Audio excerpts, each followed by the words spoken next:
taong implementar ng national government na ang mga bata ay pakainin ng mga masustansyang pagkain at mga gatas na maaaring makadagdag sa kanilang mga timbang. Ang school-based feeding program ay mayroong 20 pesos na budget na galing sa national government. Ang 18 pesos, yun yung para sa pagkain at ang 2 pesos naman para sa operating expenses. Ang isang programa nga nagahatag og silbay inabi na sa katong mga bata nato nga na problema sa ilang health, sa ilang kalusugan. Mao ni ang isa nga programa nga gimugna sa gobyerno nato alang sa tanang mga bata, especially sa mga nanginahanglan o maayong panglawas.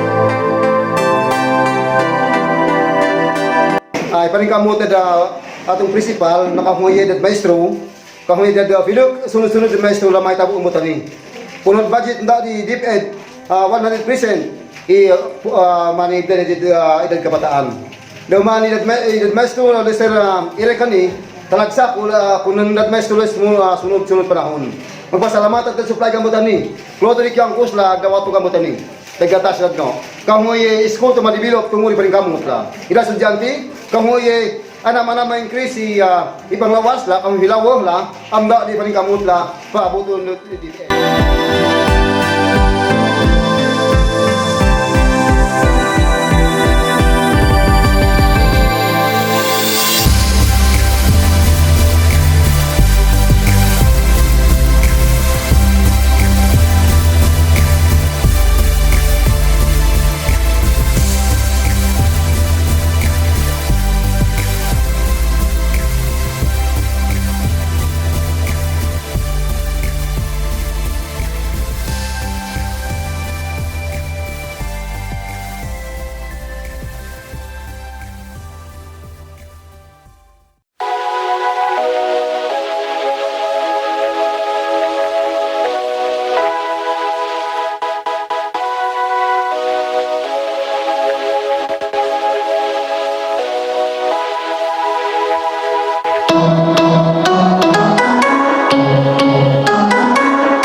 mga labaw sa DepEd tungkol sa ilang kaayo ang ipaabot sa mga ginikanan at sa mga bata. Karong adlaw nakadawat ni kaning feeding sa mga bata. Salamat sa kay Sir Eric, Maestra. Salamat.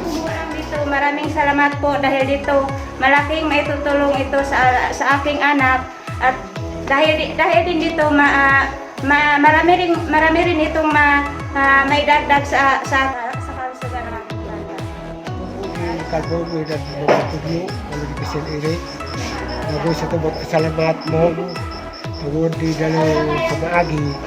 Nasukat-sukat ikaw po sa lalod mahitabo ng matali. Naku di dalo, mahitabo. Marit ko. Salamat kapitang. Salamat.